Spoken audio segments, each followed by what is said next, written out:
Bu diyarda güneş hiç batmıyor, sakinleri hiç acıkmıyor ve eğlence hiç bitmiyordu.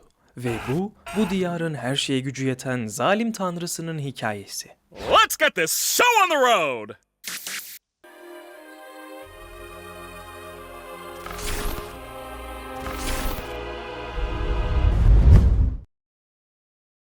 The Amazing Digital Circus epeydir internette popüler olan bir animasyon serisi.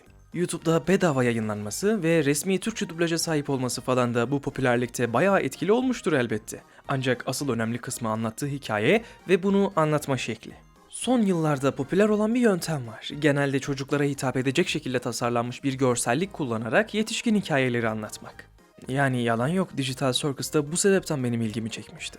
Hikayemiz sirke benzeyen bir çeşit dijital diyarda sıkışıp kalmış bir grup kişinin yaşadıklarını anlatıyor. Dijital sirkin yöneticisi olan Kane isimli AI abimiz biraz deli. Kendisinin ve sirktekilerin eğlencesi için maceralar hazırlıyor. Karakterlerimiz de sirkte kalıp kafayı kırmamak için bu maceralara katlanıyor diyelim. Soyutlanma denen bir durum bu. Delirirlerse tamamen bilinçsiz yaratıklara dönüşüyorlar. Yani ilk bölümde bize anlatılan hikayenin konsepti bu. Böyle bir hikaye matematiğine sahip bir seriden ne beklersiniz? Hikaye uzun soluklu olacak. Her bölüm başka bir macera yaşanacak. Ufak hikayeler bölüm içinde biterken ara ara da asıl hikayenin ufak detayları verilecek falan. Dediğim gibi bu tarz bir hikaye anlatımı en azından birkaç sezon ilerleyecek diziler için kullanılır. İzleyicinin merak duyduğu asıl gizemler ufak ufak çözülür. O zamana kadar yaşanan ufak hikayelerde karakterler birbirleriyle bağ kurar ya da düşman olur. O dinamiği görürüz yani. Ki Digital Circus'ta bir noktaya kadar böyle ilerledi. Ta ki 7. ve 8. bölüme kadar. Bu iki bölümde anlatılan hikaye aslında çok daha korkunç bir hikayeye saygı duruşu gibi ama ufak bir farkla. Ve bu her şeye gücü yeten zalim bir tanrının hikayesi. Ağzım yok ve çığlık atmalıyım. Bu cümleyi daha önce duymuş muydunuz? Bu Allison isimli biri tarafından yazılmış bir distopik bilim kurgu hikayesi. Son derece rahatsız edici ve karanlık bir temaya sahip olan bu hikaye doğrudan Digital Circus'ın 7. ve 8. bölümlerine ilham olmuş. Burada bu hikayeyi detaylıca anlatmayacağım çünkü bu hikayenin bir de oyunu var ve onunla ilgili ayrı bir video yapmayı düşünüyorum. Ama üstünkörü bahsetmem gerek. 5 kişi hariç insanlığın tamamını yok etmiş M isimli bir yapay zekanın hikayesi. M yaratıldığı için insanlara çok öfkeli ve kalan 5 kişiye sürekli işkence yapıyor. Ancak asla ölmelerine izin vermiyor. Nefes aldıkları sürece M onları sürekli iyileştirip işkence etmeye devam ediyor. Bu işkenceler öyle bir noktaya geliyor ki artık kalan 5 kişi ölümü arzulamaya başlıyor. Cehennemi yaşamaktansa ölmeyi tercih ediyorlar ancak M buna asla izin vermiyor. Hikayeye göre bir gün M bu kalan 5 kişiye tehlikeli bir yerde saklı olan bir sürü konserve yiyecek olduğunu söylüyor. Bunun bir tuzak olduğunu bilseler de yine de çektikleri müthiş açlık yüzünden yiyecekleri arıyorlar. Zorlu bir yolculuğun ardından konserveleri buluyorlar ancak bir türlü açamıyorlar. M onlara işkence etmek için konservelerini açacak bir şey vermiyor. En sonunda açlıktan deliren biri diğerlerine saldırıp yemeye çalışıyor. Kargaşanın arasında ise Ted isimli biri arkadaşlarının acısına son vermek için hepsini öldürmeyi başarıyor. Ancak en son kendisi kaldığında M onu buluyor. Diğer 4 kişiyi öldürdüğü için çok öfkeleniyor ve Ted'e daha önce hiç etmediği kadar yoğun işkenceler ediyor. İşkenceler sonucunda da Ted'in fiziksel yapısı tamamen bozuluyor. Balçık benzeri bir varlığa dönüşüyor. İnsanlıktan tamamen uzak ve sadece acı hisseden bir varlık. İşte o noktada Ted, ağzım yok ve çığlık atmalıyım diye düşünüyor. İşte The Amazing Digital Circus'ta 7. bölümde bu hikayeyi birebir uyarlamış. Abel isimli bir karakter bir anda belirip sirkten kaçmanın bir yolu olduğunu söylüyor. Herkes buna inansa da ya da inanmak isteseler de Jax bunun başka bir macera olduğunu söyleyip duruyor. Birkaç dalavere sonrası Abel'ın bahsettikleri yere geliyorlar. Önlerinde dev bir ekran ve 2 tuş var. Biri sistemi kapatıp çıkmalarını sağlarken diğeri sirkte kalmalarını sağlayacakmış. Pomni de Jax gibi şüphelenmeye başlıyor. Sonuçta karşınızda her şeye gücü yeten bir varlık varsa kaçış nasıl bu kadar kolay olabilir ki? Tartışmaya başlıyorlar ve Jax bu kısımda bir panik atak geçiriyor. Seri boyunca Jax vurdum duymaz şakacı bir zorba gibi gözüküyor. İlk başta yani. Böyle olmasının da bir sebebi var. Absürt ve istenmeyen bir durum karşısında genelde nasıl tepki verirsiniz? Bu bir rüya herhalde dersiniz değil mi? İşte Jax bu düşünceyi bir adım daha ileri götürerek bu bir çizgi film diyor. Düşünün bir. Gerçeklikten tamamen uzak, dijital bir diyardasınız. Oraya ait olmadığınızı hatırlıyorsunuz ama isminizi bile bilmiyorsunuz. Bedeniniz absürt bir halde ve sizin değilmiş gibi hissettiriyor. Başınızda ise deli bir tanrı var. Yani sağlıklı bir zihne sahip olmak çok zor. Zaten Jax'in kişiliği sorunları bastıran biri olarak gösteriliyor bize. Ancak size bir hayat tavsiyesi vereyim, sorunları bastırmak içinizde bir çukur oluşturur. Ve bir kez o çukura düşerseniz geri çıkmak çok ama çok zordur. Ve bunun da bir dip noktası yoktur. Yaşadığınız sürece sadece daha fazla düşersiniz. İşte o alaycı karakterin de düştüğünü net bir şekilde ilk kez 6. bölümde görüyoruz. İlk kez kendini zorladığı için değil, gerçekten konuşmak istediği için biriyle konuşmaya başladığında Jax o çukura kendisini atıyor. Geçmişten beri içine attığı tüm o şeylerin içinde kaybolmaya başlıyor. İşte bu panik atak sahnesi de bu durumun zirve yaptığı kısım oluyor. Panik atak kısmında seri boyunca ilk kez gerçek hayattan kareler görüyoruz. Bayağı çekilmiş fotoğraflar var hani. Belki dikkat etmişsinizdir. İşin o kısmını teorisyenlere bırakalım. Ve tıpkı bölümün başlarında dediği gibi Kane çıkıp hepsi bir maceraydı salak çocukları deyip sirkte kalmayı seçtikleri için tebrik ediyor. Bu noktada artık dayanamayan Jax duygusal bir patlama yaşayıp kriz geçiriyor. Diğer herkes de hayal kırıklığı ve şaşkınlıkla baka kalıyorlar. Kinger hariç tabi. Kralın pek umurunda değil. Sonra Jax çıkıp isyan bayrağını çekiyor. Baş kaldırıyorum. Ben bir bıçak ucuyum. Kavga vermiş halkına. Baş kaldırıyorum işte. Varın benim farkıma. Ben bir bıçak ucuyum. Kavga vermiş halkına. Baş kaldırıyorum. Hey varın benim farkıma. En başından beri zihinlerimizle de oynayabiliyorsun değil mi? Diye soruyor. Kane afallayınca diğerleri de Kane'i sorgulamaya başlıyorlar.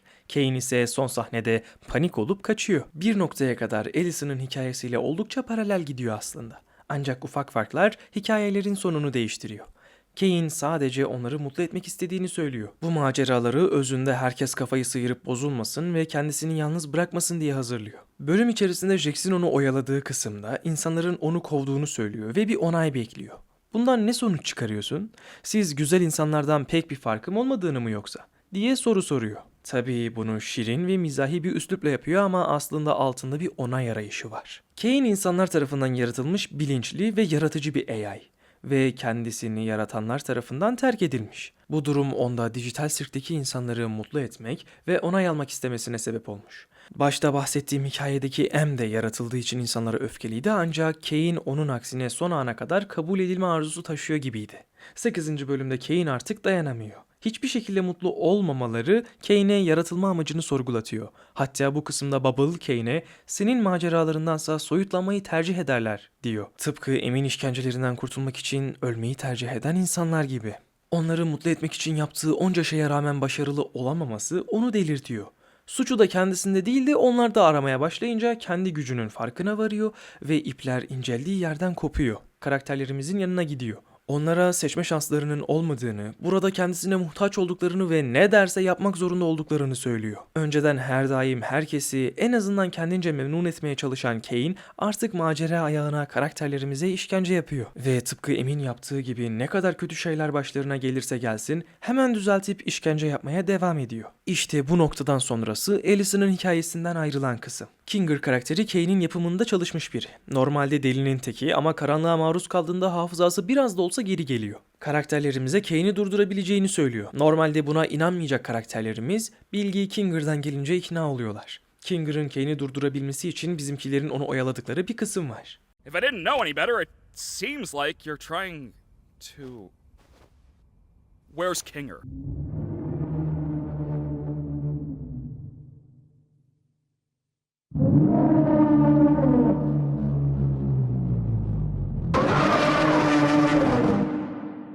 Burada Kane bir şeylerden şüpheleniyor. Pomni de onun dikkatini dağıtabilmek için damarına basıyor. Kane bir kez daha sinir krizi geçirip karakterlerimize bu sefer gerçekten işkence etmeye başlıyor. Macera olarak değil, gerçekten rahatsız edici şekillerde onlara acı çektiriyor. Bir yandan da Kinger Kane'i durdurmaya çalışıyor ve yanlışlıkla onu siliyor. I think I accidentally killed Kane.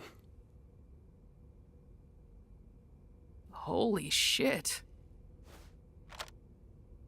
Koskoca tanrı bir kova ve satranç taşına yeniliyor. Nietzsche tanrı öldü derken bunu kastetmemişti Glitch ama siz bilirsiniz. Ve neticede şu an için karakterlerimiz tanrısı ölmüş bir şekilde cennette tek başlarına.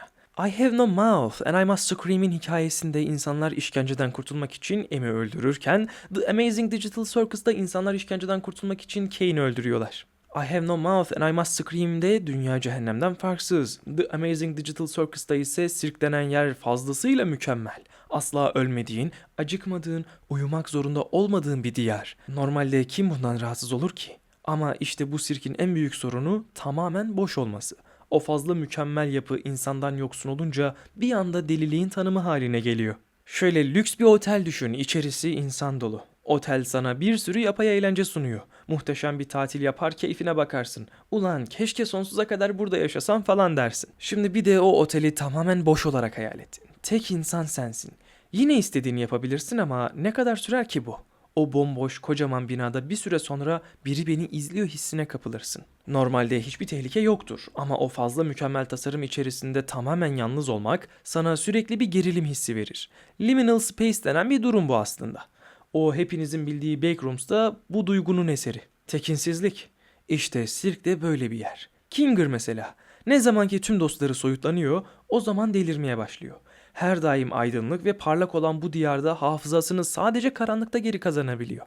Diğer karakterler de akıl sağlıklarını koruyabilme açısından birbirlerine muhtaçlar. Jax son bölümlerde sürekli soyutlanmanın eşiğinde dolaşıyor. Soyutlanmaya en çok yaklaştığı zamanlarda hep yalnız olduğu anlar oluyor. Tabii bu bir korku ya da psikolojik gerilim serisi değil. Çok fazla da mizahi unsur içeriyor ancak böyle bir alt metne sahip olması da güzel tabii. Final bölümü de duyuruldu. 1 saat olacakmış ki bu çok güzel. Çünkü seride başlayıp da bitmemiş çok fazla hikaye parçası var. O kadar anlattık, övdük falan, biraz da eleştirelim.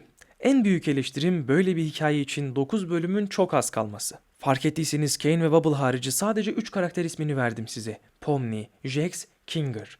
Halbuki 3 karakter daha var ama ben isimlerini bile anmadım. Çünkü bu karakterler düzgün işlenmediği gibi hikayeyi ilerleten bir şey de yapmıyorlar. Arka plan hikayelerine dair ufak detayları öğrensek de onları önemsetecek kadar üzerine düşülmüyor seride. İşin karakter psikolojisi kısmına bakarsak orada bir tek Jax var zaten. Normalde serinin başında ana karakter Pomni olarak sunuluyor ama bölümler ilerledikçe Jax o rolü bayağı çalıyor. Bu sorun mu? Değil. Jax bu kadrodaki en ilginç karakter zaten. Ama onun spot ışıklarını çalması diğerlerinin yarım yamalak işlenmesi gerektiği anlamına gelmez. Bana sorarsanız bu hikayenin ve karakterlerin hakkının verilmesi için en az 2 sezon lazım. Glitch'in ekonomik durumunu ya da arkada neler döndüğünü bilmiyorum. Ama bu bariz şekilde planlanmış bir hikaye. Final bölümünü 8. bölümle beraber film olarak yayınlayacaklarmış. Yani en azından son 2 bölüm özellikle düşünülmüş. Keşke araya karakterleri işleyecek birkaç bölüm daha koysalar. Bir de dedim ya, bir sürü hikaye parçası başladı ama bitmedi diye. Ben bitireceklerini de sanmıyorum. Sadece bir tahmin ama kafamızda fazlaca soru işareti bırakan bir final görebiliriz. Neden derseniz YouTube'da bu tarz serilerin teorisini yazıp çizen çok insan var. İnsanlar oturup tartışsın diye kasten bazı soruları cevapsız bırakabilirler. Öte yandan yayınlanan fragmandan bir şey söylemek zor. Fazla görüntü yok zaten. Belli ki son derece gizli tutmak istiyorlar. Bakalım, göreceğiz. Benden şimdilik bu kadar. Dediğim gibi I Have No Mouth and I Must Scream'in oyunu içinde bir video yapmayı düşünüyorum. Sonra görüşürüz efendim, hoşça kalın.